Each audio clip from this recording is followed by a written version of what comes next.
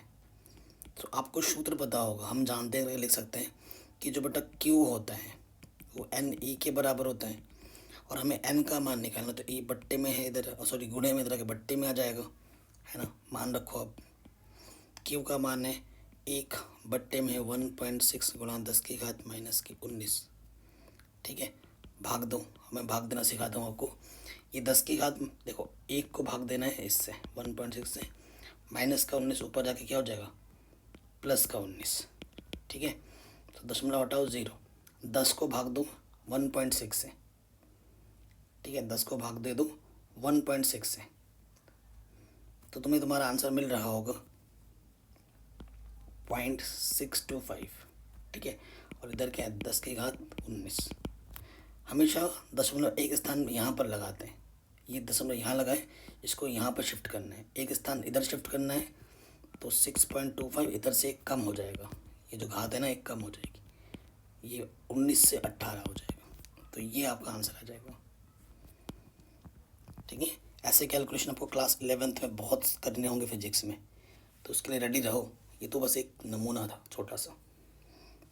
ठीक है, तो ये क्वेश्चन भी आपका आराम से बन गया। अगले क्वेश्चन में आ जाते हैं।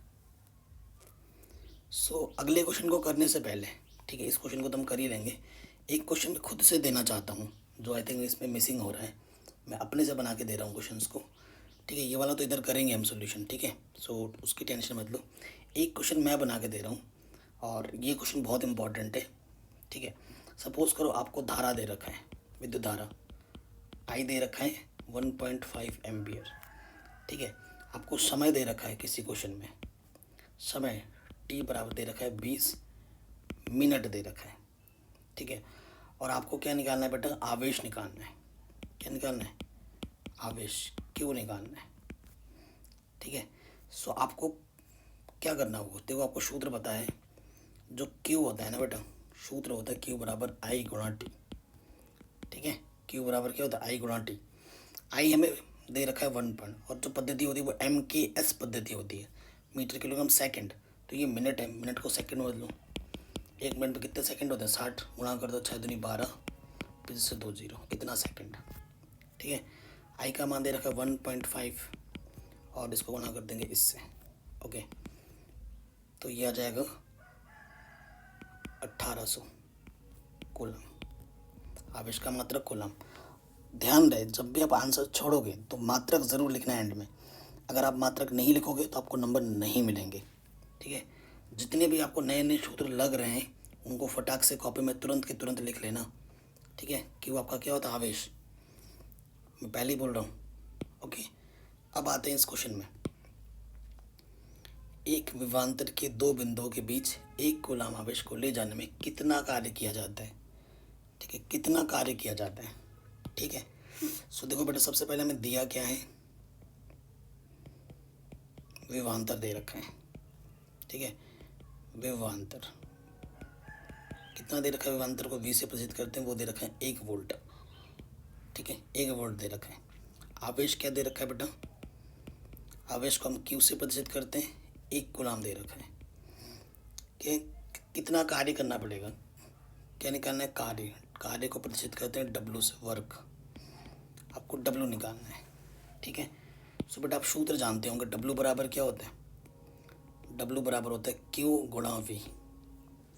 ठीक है, W बराबर होता है Q गुणा V।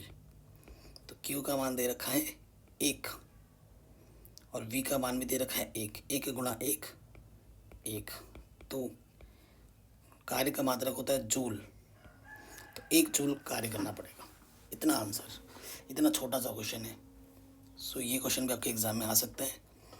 ठीक है, ऐसे क्वेश्चन भी आ सकते हैं, ये नहीं है तो इससे मिलता जुलता आ जाएगा, क्या दिक्कत है। ठीक है, मैं एक क्वेश्चन अपने मुंह जबानी बोल रहा हूँ, ध्यान से सुनना और उसका आंसर मुझे कमेंट करके बताना। ठीक है, मैं अपने से बना के दे रहा हूँ, क्वेश्चन सुनो ढंग से। 12 वोल्ट विभवांतर के दो बिंदुओं के बीच 2 कूलम आवेश को ले जाने में कितना कार्य किया जाता है, फटाफट बताओ आंसर में। फिर से रिपीट कर रहा हूँ, 12 वोल्ट विभवांतर के 2 बिंदुओं के बीच 2 कूलम आवेश को ले जाने में कितना कार्य किया जाता है, कमेंट में मुझे आंसर बताओ। ठीक है, अगले क्वेश्चन में आ जाते हैं।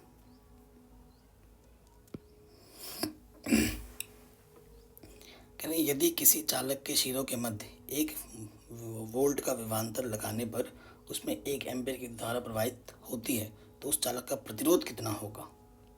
ठीक है, उस चालक का प्रतिरोध कितना होगा, ये हमसे पूछ रहा है। देखो बेटा, बहुत ही सिंपल सा क्वेश्चन है। हमें क्या दे रखा है, विभवांतर दे रखा है V, 1 वोल्ट है।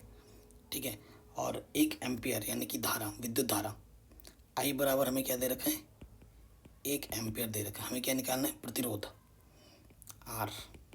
ठीक है, फिर मैं बता दें, V का मतलब होता है विभवांतर, विभवांतर हमें 1 दे रखा है, विद्युत धारा, धारा लिखो या विद्युत धारा लिखो एक ही बात है। और हमें प्रतिरोध R का मान ज्ञात करना है।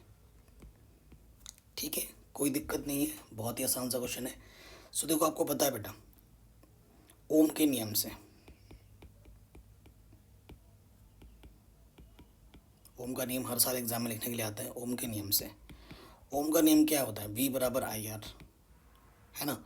तो I गुणे में तरह के बट्टे में आ जाएगा, तो हमें R का मान निकालना है, इस सूत्र का प्रयोग करना है। तो V का मान है 1, I का मान है 1, 1/1 1 आ जाएगा। सो R का मान आ जाएगा 1, प्रतिरोध का मात्रक क्या होता है बेटा, ओम। सो आंसर आ जाएगा 1 ओम। ठीक, कोई दिक्कत कोई परेशानी नहीं होगी। ठीक है, नेक्स्ट क्वेश्चन में आ जाते हैं। क्वेश्चन हमसे क्या बोल रहे हैं, 4 ओम के प्रतिरोधक से प्रति सेकंड 100 जूल ऊष्मा उत्पन्न हो रही है, प्रतिरोधक से प्रवाहित विद्युत धारा का मान ज्ञात कीजिए। ठीक है, ये क्वेश्चन 2014 में पूछा गया बोर्ड एग्जाम में। अगले क्वेश्चन में मतलब इस क्वेश्चन को सॉल्व करते हैं। देखो सबसे पहले हमें दिया है प्रतिरोध, प्रतिरोध का मतलब बेटा ये हमें R दे रखा है, R हमें दे रखा है 4 ओम। ठीक है, 100 जूल, जूल किसका मात्रक होता है, 100 जूल दे रखा है। ठीक है, 100 जूल ऊष्मा, ऊष्मा भी बोल रखा है, तो ये हमें H दे रखा है, ऊष्मा, ऊष्मा बोले तो H दे रखा है, हीट 100 जूल। ठीक है, ये चीज़ दे रखी है। और समय प्रति सेकंड बोला है ना, यानी कि समय जो दे रखा है बेटा T बराबर 1 सेकंड दे रखा है। ठीक है, तो विद्युत धारा का मान ज्ञात करना है, हमें क्या बात का मान ज्ञात करना है, विद्युत धारा। तो हमें ज्ञात करना है विद्युत धारा का मान, I का मान हमें ज्ञात करना है। ओके, सो देखो बेटा जो चीज़ हमें दे रखी है और जो चीज़ हमें निकालनी है उनमें क्या संबंध होता है, क्योंकि एक चीज़ के निकालने के तो कई सारे सूत्र होते हैं, लेकिन वो मैटर नहीं करता। क्वेश्चन में क्या दिया है और क्या निकालना है उसके बीच संबंध लगा के आपको सूत्र बनाना है। तो आप देखो बेटा, आप जानते हैं कि H बराबर जो होता है बेटा वो होता है I² RT। ठीक है, I का मान विद्युत धारा, तो RT इधर गुणे में इधर के आ जाएगा बट्टे में I²। आपको I का मान निकालना है, तो यहाँ से अंडर रूट लग जाएगा बस। ठीक है, अब इसको हल करते हैं। सो देखो बेटा, अंडर रूट H का मान हमारे पास कितना है बच्चों, 100, R का मान कितना है बेटा 4, और T का मान है 1, 4 कम 4, ये आ जाएगा 25, इधर I 25 का वर्गमूल 5, विद्युत धारा का मात्रक एम्पियर। ये आपका आ गया आंसर। इतना आसान क्वेश्चन था, हमने आराम से कर दिया। ठीक है, आशा करता हूँ ये समझ में आ गया होगा आपको। अगले क्वेश्चन में आ जाते हैं। कोई विद्युत बल्ब 220 वोल्ट के जनरेटर से संयोजित है, यदि बल्ब से 0.50 एम्पियर की विद्युत धारा प्रवाहित होती है तो बल्ब की शक्ति की गणना करनी है। हमें किसकी गणना करनी है बेटा, शक्ति की गणना करनी है। ओके, तो सबसे पहले देखो बेटा क्या दिया है, क्या दिया है 220 वोल्ट, यानी कि विभवांतर में दे रखा है, विभवांतर V का मान दे रखा है 200। ठीक है, 0.5 ए मतलब एम्पियर, यानी कि विद्युत धारा का मान दे रखा है, विद्युत धारा I का मान हमें दे रखा है 0.50 एम्पियर। ठीक है, हमें शक्ति का मान निकालना है, बल्ब की कितनी शक्ति होगी, यानी कि P का मान निकालना है। ठीक है, हम जानते हैं P बराबर जो होता है VI होता है, क्योंकि V और I की बात कर रहे हैं तो यही सूत्र आपको पता है, P बराबर VI होता है। ठीक है, V का मान 220 और ये 0.50 गुणा कर देंगे, 22 पंजे 110। ठीक है, पीछे से तो ये आ जाएगा 110 गुणा करोगे तो। ठीक है, 0.2 स्थान के बाद तो P का मान आ जाएगा 110, शक्ति का मात्रक वाट।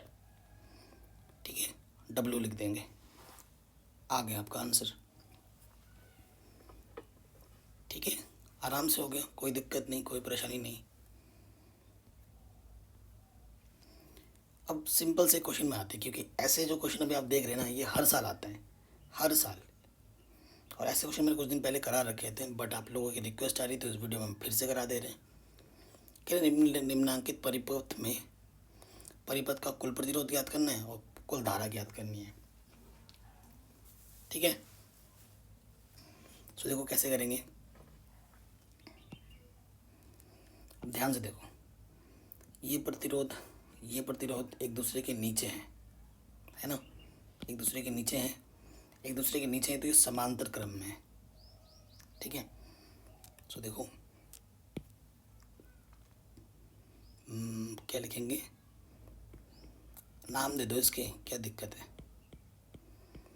जो R1 R2 R3, R1 है बेटा 30 ओम, R2 है 10 ओम, 5 ओम। चूँकि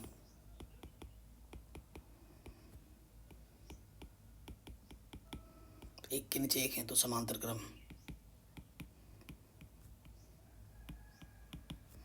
इसलिए तुल्य प्रतिरोध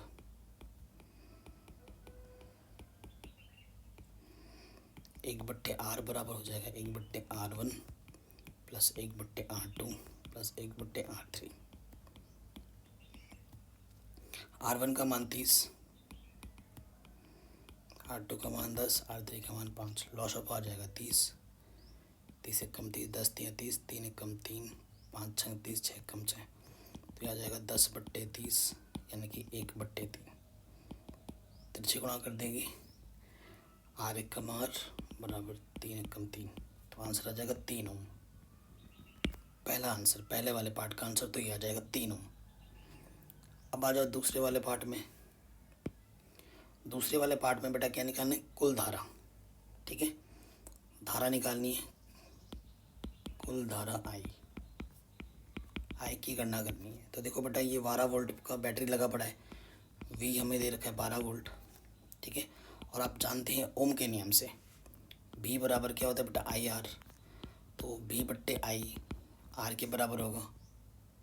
अरे नहीं, हमें क्या निकालना है, हमें I निकालना है ना, तो R/में आएगा, है ना। तो V का मान कितना है बेटा, 12, और R का मान कितना है, R अभी हमने निकाला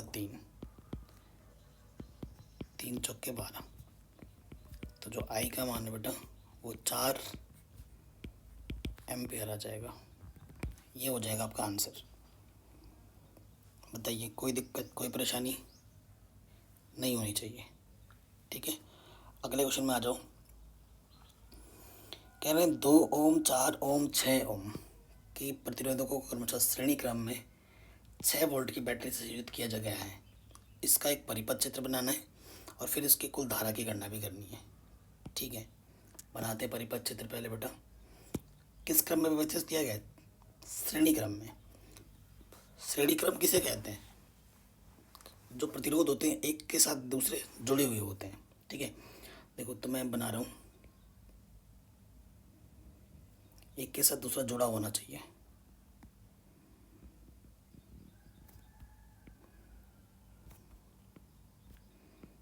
धारा ले लेता हूँ, यहाँ पर बैटरी जोड़ देता हूँ। ठीक है, सो ये प्लस माइनस, ये 6 वोल्ट की बैटरी, ये 2 ओम, ये 4 ओम, ये 6 ओम, एक के साथ एक अटैच है। देखो इसके, इस प्रतिरोध के ये वाला अटैच है, इसके साथ ये अटैच है ना, तो ये श्रेणी क्रम में है। तो और नाम लिख देते हैं हम, ये धारा है I। ठीक है, सो पहला वाला चित्र तो बन गया, परिपथ का चित्र बना दिया। अब हमसे बोला है कि कुल धारा की गणना करो। कुल धारा I की गणना करनी है हमें। ठीक है, सो आपको पता है V बराबर होता है IR, तो V/R आपका हो जाएगा I, है कि नहीं। सो क्वेश्चन में देखो बेटा, ये हमें दे रखा है V हमें दे रखा है 6, और प्रतिरोध, कुल प्रतिरोध अपनी तक निकालना है, क्योंकि श्रेणी क्रम में, चूँकि 2 ओम, 4 ओम, 6 ओम श्रेणी क्रम में है, इसलिए तुल्य प्रतिरोध R बराबर होगा, तीनों को सीधा सीधा जोड़ देने, 2 4 6, तो 2 6 6 12 हो जाएगा, 12 ओम। तो यहाँ 12 रख देंगे R की जगह पर। 6 कम 6, 6 दूनी 12, 1/2 भाग देंगे 0.5। तो विद्युत धारा, कुल विद्युत धारा जो होगी ना, कुल धारा वो हो जाएगी 0.5 एम्पियर। ये आपका आंसर आ जाएगा। ये आपका क्या आ जाएगा बेटा? आंसर आ जाएगा। कोई दिक्कत, कोई परेशानी नहीं होगी। अगला क्वेश्चन है, आई थिंक वही क्वेश्चन रिपीट हो गया है फिर से। ठीक है, ये क्वेश्चन फिर से रिपीट हो रहा है, तो इसको हम आप बना लेंगे, है ना, आराम से। अगले क्वेश्चन पे आ जाते हैं। कह रहे हैं एक विद्युत लैंप का अनुक्तमांक 100 वाट यानी कि शक्ति ये दे रखा है, विभवांतर इतना है, इसे 5 घंटे तक प्रयोग किया जाता है। मतलब एक लाइट है जिसको 100 वाट का लाइट है, 200 उसका जो विभवांतर है 220 है, और उसे 5 घंटे तक प्रयोग किया जा रहा है। तो इसका प्रतिरोध जब यह जलाया जा रहा हो तो कितना होगा? और सेकंड इसमें क्या निकालना है? kWh में प्रतिदिन व्यय ऊर्जा आपको निकालनी है। ठीक है, तो देखो बेटा कैसे करेंगे। सबसे पहले देखो बच्चों, दिया है, मात्रक से ही पता लगता है ना कि क्या है। वाट है, वाट का मात्रक किसका? शक्ति का होता है, यानी कि शक्ति दे रखा है P 100 दे रखा है। ठीक है, उसके V लगाया यानी कि V दे रखा है, विभवांतर 220। ठीक है, ये चीज़ हमें दे रखी है। टाइम, समय 5 घंटे दे रखा है। ठीक है, हमें सबसे पहले क्या निकालना है? पहले वाले में निकालना है प्रतिरोध, दूसरे वाले में निकालना है व्यय ऊर्जा। ऊर्जा मतलब E, एनर्जी। ये चीज़ हमें निकालनी है। सो फर्स्ट पार्ट में आ जाते हैं, प्रतिरोध R निकालना है। सो देखो बेटा, R के तो वैसे बहुत सारे सूत्र हैं, मैटर क्या करता है, जो दिया हुआ है और जो निकालना है उनके बीच संबंध लगा के क्या निकाल सकते हैं। तो R बराबर होता है बेटा V²/P। V दे रखा है, P दे रखा है। V का मान 220, स्क्वायर का मतलब 2 बार गुणे में, और शक्ति का मात्रक 100, 10 10 कटा 22 गुणा 22 484। ठीक है, तो 484 आ जाएगा पहले वाले का आंसर, ओम। ठीक है, इतना ओम आपको मिल गया। नेक्स्ट सेकंड वाले पे आ जाऊँ। कह रहे हैं kWh पे प्रतिदिन व्यय ऊर्जा ज्ञात करना है। व्यय ऊर्जा E बराबर जो होता है बेटा PT होता है, P गुणा T। तो P कितना दे रखा है? P हमें दे रखा है बेटा क्वेश्चन में पावर ना, पावर दे रखा है 100। समय दे रखा है 5 घंटे, क्योंकि kWh मतलब घंटा, किलोवाट में है ना, तो किलोवाट शक्ति वाट में है, तो किलोवाट में बदलने के लिए 1000 से भाग देना पड़ेगा। 1 2 कटा 5/10, 5 कम 5, 5 दूनी 10, हल करेंगे 0.5 है ना, ये आ गया। इसका मात्रक लिख देंगे kWh। ठीक है, इतनी ऊर्जा हमें प्रतिदिन व्यय करनी पड़ेगी। ये हमारा आंसर आ गया। ठीक है, मैंने हर टाइप का क्वेश्चन लिया है, छोटे मोटे। अगर आप इस वीडियो को पूरा देख के और सीख के जाते हैं ना, तो आपको एग्ज़ाम में कोई दिक्कत ही नहीं होगी। बोर्ड एग्ज़ाम में क्लास 10 के फिजिक्स में हर एक क्वेश्चन इससे मिलता जुलता आपको दिखेगा। अगले क्वेश्चन में आ जाऊँ। एक विद्युत मोटर 220 वोल्ट के विद्युत स्रोत से 5 एम्पीयर की धारा लेती है। मोटर द्वारा 2 घंटे में उपभुक्त ऊर्जा की परिकलन कीजिए। ठीक है, ये भी उससे मिलता जुलता क्वेश्चन है, लेकिन इसमें कुछ चीज़ें अलग अलग दी हुई हैं। यहाँ पर शक्ति फक्ति नहीं है, तो क्या करेंगे, कैसे करेंगे? ठीक है, तो इसीलिए मैंने इस क्वेश्चन को चूज़ किया है। तो देखो बेटा, हमें क्या दे रखा है?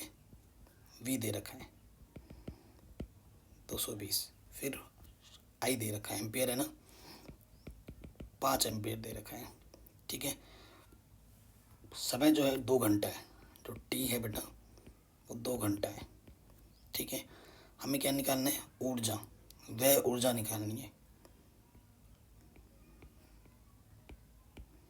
वह ऊर्जा को W से भी प्रदर्शित कर सकते हो। अब इसका जो सूत्र होता है ना बेटा, VI और T के फॉर्म में जो होता है, तो यही होता है VIT। तो V का मान दे रखा है 220, ठीक है, I का मान दे रखा है 5 और समय का मान दे रखा है 2 घंटा, ठीक है, 2 घंटा।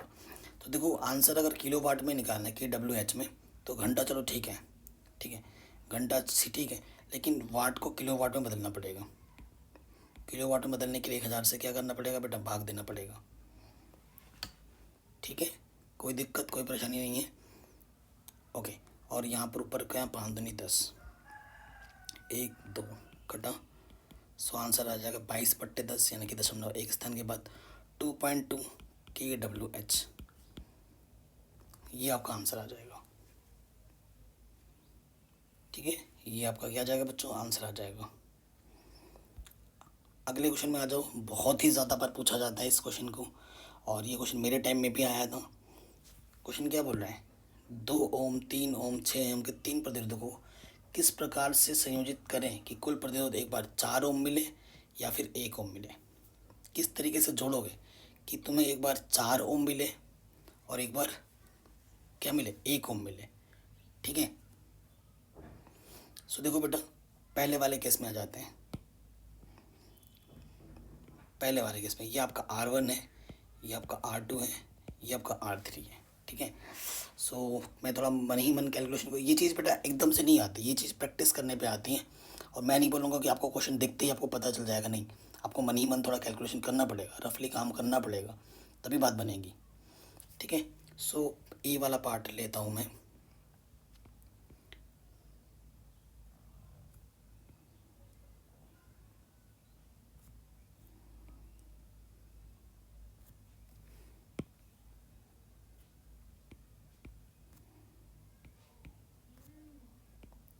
ठीक है, देखो मैंने क्या किया, 3 ओम और 6 ओम को मैंने पार्श्व क्रम में जोड़ दिया, मतलब समांतर क्रम में जोड़ दिया, और उसका जो टोटल आएगा उस 2 ओम को मैंने श्रेणी क्रम में जोड़ दिया, तब जाके मुझे 4 ओम मिल पाएगा। देखो, ठीक है, ये बेटा इसको मैं नाम देता हूँ बेटा R1 दिया था, इसको मैंने R2 दिया, इसको मैंने नाम R3 दिया, ठीक है। तो मैंने क्या किया, 3 ओम व 6 ओम को समांतर क्रम में जोड़ा, समांतर क्रम में जोड़ा, ठीक है। समांतर क्रम में जोड़ोगे तो 1/r बराबर 1/3 प्लस 1/6, अपॉन में आ जाता है पार्श्व क्रम में, लॉस ऑफ 6 आ जाएगा, 3 दूनी 6, 2 1 कम 2, 6 1 कम 6, 3/6, 3 1 कम 3, 3 दूनी 6, तिरछे गुणा करोगे r' 1 कम r', 2 1 कम 2, प्रतिरोध का मतलब ओम होता है, ठीक है। अब ये जो आया है, इन दोनों को जोड़ने पे मिला है, इन दोनों को जोड़ने पे मिले, मुझे 2 मिला है, इसी के सीध में 2 आ जाएगा। सो ये 2 ओम और ये 2 ओम श्रेणी क्रम में है, ठीक है। अब क्या लिखोगे, चूंकि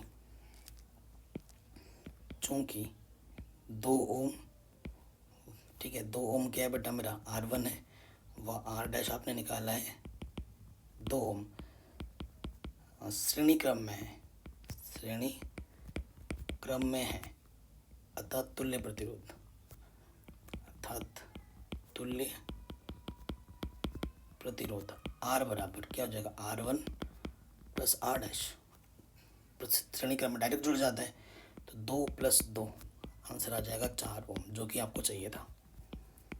आगे आंसर, तो 4 ओम लाने के लिए इन दोनों को समांतर क्रम में जोड़ना पड़ेगा, इन दोनों को, और इसको श्रेणी क्रम में जोड़ना पड़ेगा, तब जाके आपको आपका आंसर मिलेगा, ठीक है। सो पहला वाला क्वेश्चन इज डन। सेकंड वाले पार्ट में आ जाओ, बी वाले ऑप्शन में, ठीक है, कि 1 ओम तुम्हें कब मिलेगा, है ना, तुम्हें 1 ओम कब मिलेगा। तो 1 ओम बेटा तभी मिलेगा, थोड़ा क्या मैनी मन कैलकुलेशन जिसकी फास्ट है वो कर पाएगा। 1 ओम लाने के लिए तुम्हें क्या करना पड़ेगा, इन तीनों को ना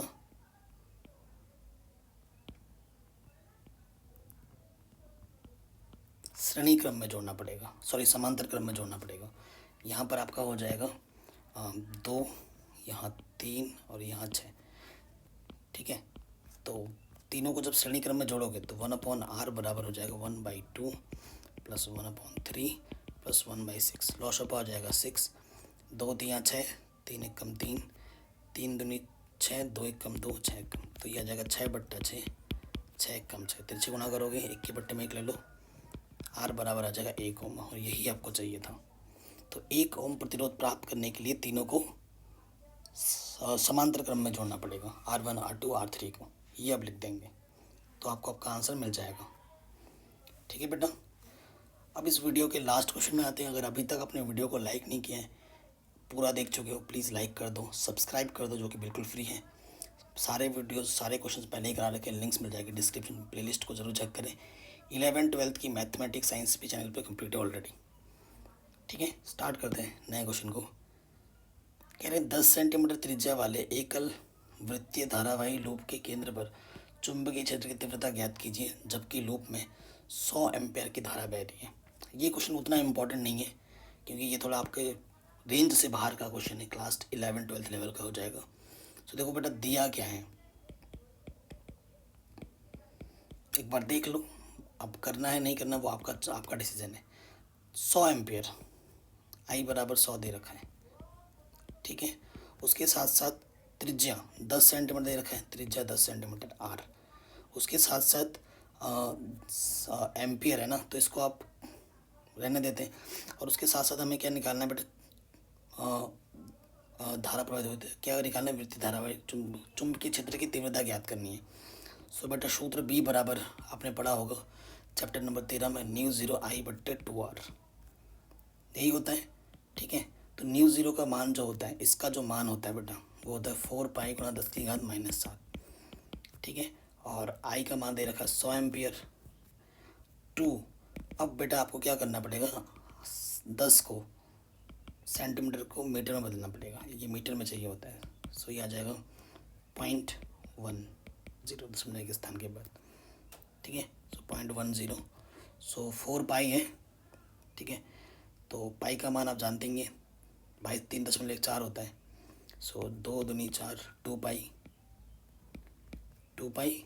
ठीक है, और यहाँ से देखो क्या आ जाएगा, 10 की घात, क्योंकि -7 ये 10 की घात 2 है, इसको मैं लिख सकता हूँ 10 की घात 2, गुणा में खाते जोड़ती है, -7 + 2 -5। ठीक है, और बट्टे में ये 0.1। ठीक है, 10 तो भाग देंगे तो 2 पाई ये हो जाएगा। देखो -5 है ना, यहाँ 10, 0.1 है, इस 0 का तो कोई मतलब ही नहीं है। दशमलव हटाओगे, ऊपर एक, देखो दशमलव हटाया, एक लिखा, एक संख्या, एक 0 बढ़ गया। ठीक है, सो गुणा में घाते जुड़ती हैं, 10 की घात -5 और प्लस का 1 -4 हो जाएगा। तुम अपना आंसर यहाँ पर भी छोड़ सकते हो। ठीक है, और विद्युत और चुंबकीय क्षेत्र का मतलब टेस्ला होता है, टी छोड़, इसका मात्रक क्या लिखोगे, टी का मतलब टेस्ला, या तुम यहाँ पर टेस्ला लिख देना। ठीक है, ये आपका आंसर आ जाएगा। वीडियो देखने के लिए धन्यवाद, थैंक यू सो मच, अपना ख्याल रखें, जय हिंद।